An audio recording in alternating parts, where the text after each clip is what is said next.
Okay ಏನು ರಿಷಿಕಾ, ಈಗ 2 cinema main ನಿಮಗೆ ಒಳ್ಳೆ ಓರಿಯೆಂಟ್ ಇರುವಂಥ, ಅಂದರೆ ನಿಮಗೆ ಚೆನ್ನಾಗಿ ಸ್ಕೋಪ್ ಇರುವಂಥ ಸಿನಿಮಾಗಳೇ ಸಿಕ್ಕಿದೆ.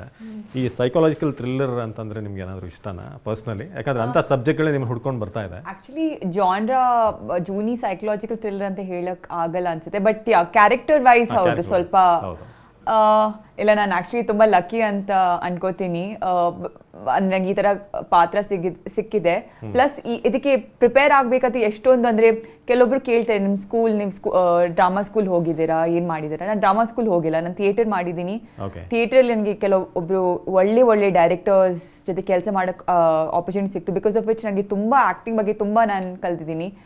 ಅದು ಬಿಟ್ಟು ನಾನು ಎಲ್ಲ ಆ್ಯಕ್ಟಿಂಗ್ ಬಗ್ಗೆ ನನಗೆ ಈಗ ಏನೆಲ್ಲ ಗೊತ್ತು ಅದೆಲ್ಲ ನಾನು ಬುಕ್ಸ್ ಥ್ರೂ ಮತ್ತು ಅಂದರೆ ಮನೇಲಿ ಸೆಲ್ಫ್ ಟಿಪ್ಸ್ ಮಾಡ್ತಿದ್ದೆ, ಮತ್ತು ಈ ಫಿಲ್ಮ್ಸ್ ಮಾಡಿ ನಾನು ಕಲ್ತಿದ್ದೀನಿ. ಸೊ ಅದೇ ನನಗೆ ಜೂನಿಯರ್ ಒಂದು ಸ್ಕೂಲ್ ಆಗಿತ್ತು. ಸೊ ಈಗ ನಿದ್ರಾದೇವಿಗೆ ನಾನು ಪ್ರಿಪೇರ್ ಮಾಡಬೇಕಾದ್ರೆ ಈಗ ಆ ರಿಹರ್ಸಲ್ ಟೈಮ್ ಇದೆಲ್ಲ, ದಟ್ ಈಸ್ ಅ ಸ್ಕೂಲ್. ಅಂದರೆ ಅಲ್ಲಿ ನಮಗೆ ತುಂಬ ಕಲಿಯೋಕೆ ಸಿಗುತ್ತೆ, ತುಂಬ ಅಂದರೆ ಡೈರೆಕ್ಟರ್ ಏನು ಎಕ್ಸ್ಪೆಕ್ಟ್ ಮಾಡ್ತಾರೆ, ಮತ್ತು ನಾವು ಹೆಂಗೆ ಇದನ್ನು ಕ್ಯಾರೆಕ್ಟರ್ನ ಹೆಂಗೆ ಒಂದು ಕ್ಯಾರೆಕ್ಟರ್ ನಮ್ಮ ಮೈಂಡಲ್ಲಿ ಇರುತ್ತೆ, ಓಕೆ ಕ್ಯಾರೆಕ್ಟರ್ ಈ ಥರ ಇರುತ್ತೆ ಅಂತ, ಅದನ್ನು ಹೆಂಗೆ ಕನ್ವೆ ಮಾಡಬೇಕು ಅಂತ.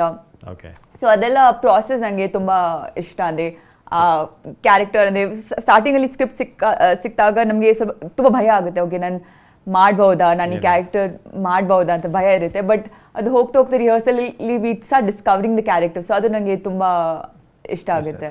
ನಿಮ್ಮ ಹಿಂದಿನ ಸಿನಿಮಾ ಹೀರೋ ನನ್ನ ಒಳ್ಳೆ ಫ್ರೆಂಡ್ ಪೃಥ್ವಿ ಅಂಬರ್, ನಾನು ಒಂದೇ ಏರಿಯಾ, ಈಗ ಆರ್ ನಗರ ಪಕ್ಕಪಕ್ಕದಲ್ಲೇ ಇರೋದು ನಾವು. ಪೃಥ್ವಿ ನೋಡಿದಾಗ ಏನು ಡಿಫ್ರೆನ್ಸ್ ಅನಿಸ್ತು ಪ್ರವೀರಲ್ಲೂ ನಿಮಗೆ? ಸೊ ಪೃಥ್ವಿ ಅವರು ಅಂದರೆ ಅವ್ರು ಆಲ್ರೆಡಿ ನಾನು ಜೂನಿ ಮಾಡಬೇಕಾದ್ರೆ ಆಲ್ರೆಡಿ ತುಂಬ ಮಾಡಿದ್ದಾರೆ, ಮತ್ತು ದಿಯಾದೆಲ್ಲ ನೋಡಿದ್ದಾರೆ. Is an amazing performer. So ಅವ್ರ ಜೊತೆ ಕೆಲಸ ಮಾಡಿದಾಗ ಇಟ್ಸ್ ಲೈಕ್ ಅಂದರೆ ಸೀನಿಯರ್ ಅಲ್ಲ, ಸೊ ಅವರಿಂದ ತುಂಬ ಕಲಿಯೋಕೆ ಸಿಕ್ತು. ಅಂದರೆ ಥಿಯೇಟರ್ ಅದು ಸೆಟ್ಟಲ್ಲಿ ನಮ್ಮಿಬ್ರು ಹೆಂಗಂದ್ರೆ ನಾವು ಒಟ್ಟಿಗೆ ಅಂದರೆ ಪಿಯರ್ಸ್ ನಾವು ಒಟ್ಟಿಗೆ ಕಲಿತಾ ಇದ್ದೀವಿ ಬಗ್ಗೆ. ಸೊ ಅದು ಒಂದು ಸ್ವಲ್ಪ ಫ್ರೆಶ್ನೆಸ್ ಇದೆ. ಅಂದರೆ ಪೃಥ್ವಿ ಅವ್ರದ್ದು ಪ್ರಾಸೆಸ್ ನನಗೆ ಇವಾಗ ನಂಗೆ ಅವ್ರದ್ದು ಪ್ರಾಸೆಸ್ ಏನಂತಾನೆ ಗೊತ್ತಿಲ್ಲ ನನಗೆ. ನಾನು ಅವ್ರದ್ದು ಕೇಳಿದ್ದೀನಿ ನಿಮ್ಮ ಪ್ರಾಸೆಸ್ ಏನು ಇಲ್ಲ, ನಾನು ಸೀನ್ ಪೇಪರ್ ಎಲ್ಲ ನನಗೆ ಮುಂಚೆ ಆಗ್ತಿತ್ತು. ಅವರು ಅಂದರೆ is A very spontaneous actor, ಅವ್ರು ಬಂದ ತಕ್ಷಣ ಎಲ್ಲ ತುಂಬ ಕ್ವಿಕ್ ಆಗಿ ಮಾಡ್ತಾರೆ. ಸೊ ನಾನು ಕೇಳ್ತಿದ್ದೀನಿ ನೀವು ಪ್ರಿಪೇರ್ ಮಾಡಿ, ಪ್ರಿಪೇರ್ ಮಾಡಿ ನೋಡ್ತೀನಿ, ಸೀನ್ ಓದ್ತೀನಿ ಅಷ್ಟೇ ಗೊತ್ತು ನನಗೆ, ಅವ್ರು ಸೀನ್ ಓದ್ಕೊಂಡು ಬರ್ತಾರಂತ. ಬಟ್ ಪ್ರವೀರ್ ಜೊತೆ ನನಗೆ ಅವ್ರ ಪ್ರಾಸೆಸ್ ಅರ್ಥ ಆಯಿತು. So that was A different experience. ಅವ್ರು ಏನಂದರೆ ಅವ್ರು ಏನು ಯೋಚನೆ ಮಾಡ್ತಾರೆ. ಸೊ ನಂದು ಪ್ರಾಸೆಸ್ ಸ್ವಲ್ಪ ಬೇರೆ ಥರ, ನಾವು ತುಂಬ ಇನ್ವಾಲ್ವ್ ಆಗ್ತೀವಿ ಕ್ಯಾರೆಕ್ಟರ್, ಬಟ್ ನಾವು ಹೆಂಗೆ ಅಪ್ರೋಚ್ ಮಾಡ್ತೀವಿ ಬೇರೆ ರೀತಿ ಇದೆ. ಸೊ ನಾವು ರಿಹರ್ಸಲ್ ಸ್ಟಾರ್ಟ್ ಮಾಡೋ ಮುಂಚೆ ಒಂದು 2 weeks ನಾವು ಡಿಸ್ಕಸ್ ಮಾಡ್ತಿದ್ವಿ. ಅಂದರೆ ನೀವು ನಿಮ್ಮ ಕ್ಯಾರೆಕ್ಟರ್ ಬಗ್ಗೆ ಏನು ಯೋಚನೆ ಮಾಡ್ತೀರಾ, ನಾನು ನನ್ನ ಕ್ಯಾರೆಕ್ಟರ್ ಬಗ್ಗೆ ಅದೆಲ್ಲ ಡಿಸ್ಕಷನ್ ಮಾಡಿ ಅದಾದ್ಮೇಲೆ ನಾವು ರಿಹರ್ಸಲ್ ಸ್ಟಾರ್ಟ್ ಮಾಡಿದ್ವಿ. So that was like really nice. ನನಗೆ ಅದು ಎಲ್ಲ ಅಂದರೆ as peers together we are growing ಅಂತ ಒಂದು ಫೀಲಿಂಗ್ ಇದೆ. ರವಿನು ಶೈನ್, ನಿಮಗೂ ತುಂಬ ಫೇಸ್ ಆಫ್ ಇರೋ ಸೀನ್ಗಳಿದೆ. ಶೈನ್ ಶೆಟ್ಟಿ ಜೊತೆ ಹೇಗಿತ್ತು ಇದು ಮುಂಚೆಯಿಂದ ಪರಿಚಯನ ಏನಾದರೂ ಶೈನ್ ಶೆಟ್ಟಿ? ಇಲ್ಲ, ಶೈನ್ ಅವ್ರು ಆ್ಯಕ್ಚುಲಿ ಮೊದಲನೇ ಸತಿ ಭೇಟಿಯಾದಾಗ ಜಾಸ್ತಿ ಮಾತಾಡಿರ್ಲಿಲ್ಲ. ರೀಸೆಂಟಾಗಿ ನಾವು ಇಂಟರ್ವ್ಯೂಲ್ಲಿ ಕೂತಾಗ ಅವ್ರು ಹೇಳ್ತಿದ್ರು, ನಾನು ಆ ಟಗ್ ಆಫ್ ವಾರ್ ಇದೆಯಲ್ಲ ಅದು ಅವ್ರು ಸಬ್ ಕಾನ್ಶಿಯಸ್ ಆಗಿ ತಗೊಂಬರೋದಕ್ಕೆ ಅವ್ರು ಸ್ವಲ್ಪ ನನ್ನ ಕಡಿಮೆ ಮಾತಾಡಿಸ್ತಿದ್ರು ಸೆಟ್ಟಲ್ಲಿ.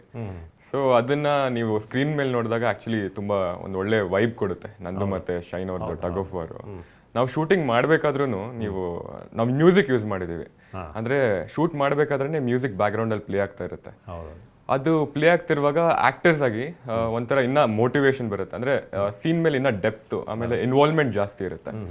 ಸೊ ಕೆಲವು ಸೆಟಲ್ ನಾನು ನೋಡಿದ್ದೀನಿ. ಅಂದರೆ ಈ ಲೈಟ್ ಬಾಯ್ ರಿಫ್ಲೆಕ್ಟರ್ಸ್ ಎಲ್ಲ ಇರ್ತಲ್ಲ, ರಿಫ್ಲೆಕ್ಟರ್ ಇಟ್ಕೊಂಡಿರ್ತಾರಲ್ಲ ಬಾಯ್ಸ್ ಎಲ್ಲ, ಅವರು ಸೀನ್ ಆಗಬೇಕಾದ್ರೆ ಸುಮ್ಮನೆ ಹಿಂಗೆ ಆಕಳಿಸೋದು ಹೆಂಗಿರ್ತಾರೆ. ಆದರೆ ನಾವು ಶೂಟಿಂಗ್ ಮಾಡಬೇಕಾದ್ರೆ ನಮ್ಮ ಮ್ಯೂಸಿಕ್ ಪ್ಲೇ ಆಗಬೇಕಾದ್ರೆ ಎಲ್ಲ ಹಿಂಗೆ ಇಣಕಿ ನೋಡ್ತಿದ್ರು, ಏನಾಗ್ತಿದೆ ನೆಕ್ಸ್ಟ್ ಏನಾಗ್ತಿದೆ ಅಂತ ತುಂಬ ಕ್ಯೂರಿಯಾಸಿಟಿ ಇತ್ತು. ಎಂಟೈರ್ ಸೆಟ್ ಸುರಾಗ್ ಅವ್ರ ಆ್ಯಕ್ಷನ್ ಅಂತ ಹೇಳಿದಾಗ ಲೈಟ್ ಬಾಯ್ಸಿಂದ ಹಿಡಿದು ಕ್ಯಾಮ್ರಾ ಆಪರೇಟರ್ಸ್ ಇಂದ ಹಿಡಿದು ಎಲ್ಲರೂ ಸೀನ್ ಮೇಲೆ ಕಾನ್ಸಂಟ್ರೇಷನ್ ಇತ್ತು. ಅಷ್ಟು ಇಂಟೆನ್ಸಿಟಿ ಇತ್ತು ನಾವು ಪ್ಲೇ ಮಾಡಬೇಕಾದ್ರೆ, ಪರ್ಫಾರ್ಮ್ ಮಾಡಬೇಕಾದ್ರೆ. ಸೊ ಅವಾಗಲೇ ನಂಗೆ ಒಂದು ಗ್ಯಾರಂಟಿ ಇತ್ತು, ಓಕೆ ಇದು ಆಡಿಯನ್ಸ್ಗೆ ಇದು ಟಚ್ ಆಗುತ್ತೆ, ಈ ಸೀನ್ಸ್ ಬಂದಾಗ ಕ್ಯಾರೆಕ್ಟರ್ಸ್ ಜೊತೆ ಅವರು ರೆಸನೇಟ್ ಆಗ್ತಾರೆ ಅಂತ ನಂಗೆ ಒಂದು ಕಾನ್ಫಿಡೆನ್ಸ್ ಇತ್ತು. ಸೊ ಅದು ಇವಾಗ ನಂದು ಮತ್ತು ಶೈನ್ ಕ್ಯಾರೆಕ್ಟರು ಕೆಲವು ಸೀನ್ಸ್ ಎಲ್ಲ ಕ್ಯಾಫೆ ಸೀನ್ ಎಲ್ಲ ನೋಡಿರ್ತೀರ ನೀವು. ಸೊ ಅದು ಶೂಟ್ ಮಾಡಬೇಕಾದ್ರೂ ಆ್ಯಕ್ಚುಲಿ ತುಂಬ ಚೆನ್ನಾಗಿತ್ತು. ಒಂದು ಅಗ್ರೆಷನ್ ಇತ್ತು ಮಾಡಬೇಕಾದ್ರೂ, ಒಂದು ಈಸ್ ಇತ್ತು ಇಬ್ರು ಮಧ್ಯೆ. ನನಗೆ ನಿಮ್ಮಿಬ್ಬರ ಕ್ಯಾರೆಕ್ಟರ್ ನೋಡಿದಾಗ ನನಗೊಂದು 20 ವರ್ಷ ಹಿಂದೆ ಹೋಗಿ ನೆನಪಾಯಿತು. ಮಾಧವನ್ ಮತ್ತು ಸೈಫ್ ಅಲಿ ಖಾನ್ ನನ್ನ ತಲೆಯಲ್ಲಿ ಬಂದರು. ರೈನಾ ತೆರೆ ದಿಲ್ ಮೇ ಇದು ಅಂದರೆ ಆ ಥರ ಒಂದು ಟಗ್ ಆಫ್ ವಾರ್ ಇತ್ತು. ಹಾಂ, ಮತ್ತು ಬೇರೆ ಸೀನ್ಗಳು ಇವ್ರು ಶೈನ್ ಜೊತೆ ಆ್ಯಕ್ಟ್ ಮಾಡಿದ್ದು ನೀವು ಹೇಳ್ತಾ ಇದ್ರಿ. ಅದೇ ಅವ್ರು ಒಂದು ಸಬ್ಕಾನ್ಷಿಯಸ್ ಆಗಿ ಏನೋ ತೊಗೊಂಬರ್ತಿದ್ರು, ಏನೋ ಮಾತಾಡ್ತಿರ್ಲಿಲ್ಲ ಅಂದ್ರೂ ಒಂದು ಆರ ಇತ್ತು ನಮ್ಮಿಬ್ರು ಮಧ್ಯ. ಸೊ ಅದು ತುಂಬಾ ಚೆನ್ನಾಗಿ ಟ್ರಾನ್ಸ್ಲೇಟ್ ಆಗಿದೆ ಸ್ಕ್ರೀನಲ್ಲಿ. ಸೊ ಅದನ್ನ ನೋಡಿದಾಗ ಜನ ಅದನ್ನ ಎಕ್ಸ್ಪೀರಿಯನ್ಸ್, ಆಕ್ಚುಲಿ ಅನುಪಮ ಅಲ್ಲಿ ನಂದು ಮತ್ತು ಶೈನ್ದು ಅದು ಕ್ಯಾಫೆ ಸೀನ್ ಬಂದಾಗ ಸಿಕ್ಕಾಪಟ್ಟೆ ಜನ ಕೂಗಾಡ್ಬಿಟ್ರು, ಓಕೆ ಈ ತರ ಎಲ್ಲ ಫೇಸ್ ಆಫ್ ಇದೆ ಅಂತ.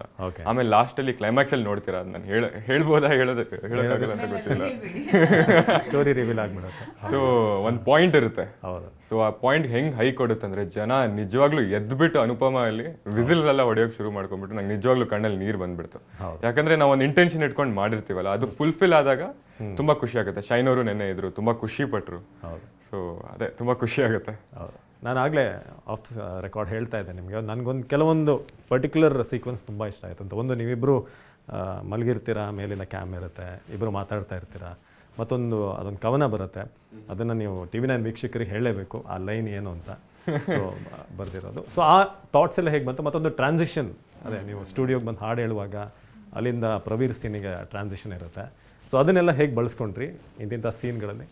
ಸೊ ನನಗೆ ಆ ಟೆರೆಸ್ ಸೀನ್ ಏನಿದೆ ಅಲ್ಲ, ನನಗೆ ಸ್ಕ್ರಿಪ್ಟ್ ಬರೆಯೋವಾಗ್ಲೂ it is one of the most personal scenes ನನಗೆ.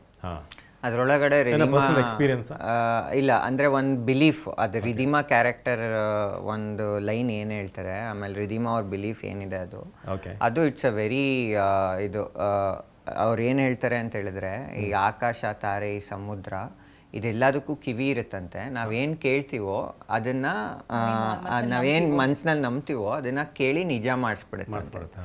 ಈ ಲೈನ್ ಏನಿದೆ, ಈ ಲೈನ್ನ ನಾನು ತುಂಬ ನಂಬ್ತೀನಿ. ಸೊ ನಾನು ಆ ಸೀನನ್ನು ಬರೆಯೋವಾಗಲೂ ಕೂಡ ರಿದಿಮಾ ಧ್ರುವ ಜೊತೆಗೆ ಹೇಗೆ ಕನ್ಸೋಲ್ ಮಾಡ್ಬೋದು ಅನ್ನೋ ಬರೆಯೋವಾಗ ಈ ಲೈನ್ ಏನು ಬರೆದಿದ್ದೆ ಅದು ನನಗೆ ತುಂಬ ಪರ್ಸನಲ್. ಸೊ ಆ ಸೀನನ್ನು ತುಂಬ ಚೆನ್ನಾಗಿ ಟ್ರೀಟ್ ಮಾಡಬೇಕು ಅನ್ನೋದು ಸಬ್ಕಾನ್ಷಿಯಸ್ಲಿ ಅದೊಂದು ಸ್ವಲ್ಪ ಬಂದ್ಬಿಟ್ಟಿರುತ್ತೆ, ಅದೊಂದು ಸ್ವಲ್ಪ ಸ್ಪೆಷಲ್ ಇರುತ್ತೆ. ಸೊ ಆ ಸೀನ್ಗೆ ಆ ಸೀನದ ಪೇಸಿಂಗ್ ಆಗಲಿ, ಆಮೇಲೆ ಆ ಸೀನಲ್ಲಿರೋ ಪರ್ಫಾರ್ಮೆನ್ಸ್ ಆಗಲಿ, ನೀವು ಹೇಳ್ದಂಗೆ ಕ್ಯಾಮ್ರಾ ಆ್ಯಂಗಲ್ಸ್ ಆಗಲಿ, ಎಲ್ಲದೂ ತುಂಬ ಕೂತು ಯೋಚನೆ ಮಾಡಿ ಕ್ಯೂರೇಟ್ ಮಾಡ್ಕೊಂಡ್ವಿ ಆ ಸೀನಿಗೆ. So it is one of the scenes which I enjoyed creating as well, and both the actors also like amazingly, like ನಾವು ರಿಹರ್ಸಲ್ ಮಾಡಬೇಕಾದ್ರೂ ಅವ್ರು ಅದನ್ನು ತೊಗೊಂಡಿದ್ದ ರೀತಿ ಏನಿದೆ ಅದು ನಂಗೆ ತುಂಬ ಇಷ್ಟ ಆಗಿತ್ತು. ಆಮೇಲೆ ಇಟ್ ಕೇಮ್ ಔಟ್ ವೆಲ್. ಇಬ್ರು ತುಂಬಾ ಮುದ್ದ ಕಾಣ್ತಾರೆ ಕೂಡ. ತುಂಬಾ ಚೆನ್ನಾಗಿ ಇಲ್ಲ, ಸೂಪರ್. ನನಗಂತೂ ಅದು ತುಂಬ ಲಕ್ಕಿ ಫೀಲ್ ಆಗುತ್ತೆ ನನಗೆ. ಅಂದರೆ ನನ್ನ ಫಿಲ್ಮಿಗೆ ಒಳ್ಳೆ ಲೀಡ್ ಪೇರ್ ಸಿಕ್ಕಿದ್ರು, ಡೆಸ್ಟಿನಿ ಚೆನ್ನಾಗಿತ್ತು ಅಂತ. ನನಗೆ ಅದು ತುಂಬ ಇಂಪಾರ್ಟೆಂಟ್ ಆಗುತ್ತೆ. ಅಂದರೆ ಇಂಥ ಸಿನಿಮಾಗೆ ನಾನು ಯಾವಾಗ್ಲೂ ಹುಡುಕ್ತಾ ಇರ್ತೀನಿ ಅದನ್ನು ಸಬ್ಕಾನ್ಷಿಯಸ್ಲಿ. ಒಳ್ಳೆ ಗುಡ್ ಲುಕಿಂಗ್ ಆಗಿ ಇರೋದು, ಅಟ್ ದ ಸೇಮ್ ಟೈಮ್ ಒಳ್ಳೆ ಪರ್ಫಾರ್ಮ್ ಮಾಡೋದು ಏನಿದೆ ಅಂದರೆ ಒಂದು ಸ್ವಲ್ಪ ಒಂದು ಕಮರ್ಷಿಯಲ್ ಆಗಿ ಒಂದು ರೊಮ್ಯಾಂಟಿಕ್ ಆ್ಯಂಗಲಲ್ಲಿ ಇಟ್ಕೊಂಡು ಮಾಡೋವಾಗ ನಾನು ಇದೆರಡು ಪ್ಯಾಕೇಜ್ ಇರೋವಂಥ ಆ್ಯಕ್ಟರ್ಸ್ನ ತುಂಬ ಇಷ್ಟಪಡ್ತೀನಿ. ಸೊ ಲೈಕ್ ಆ ರೀತಿನಲ್ಲಿ ಇಬ್ರು ಪ್ರವೀರ್ ಆಮೇಲೆ Rishika, they look good on screen, they have great chemistry, and both of them are great performers. So that is ಒಂಥರ 10 on 10 package. Okay.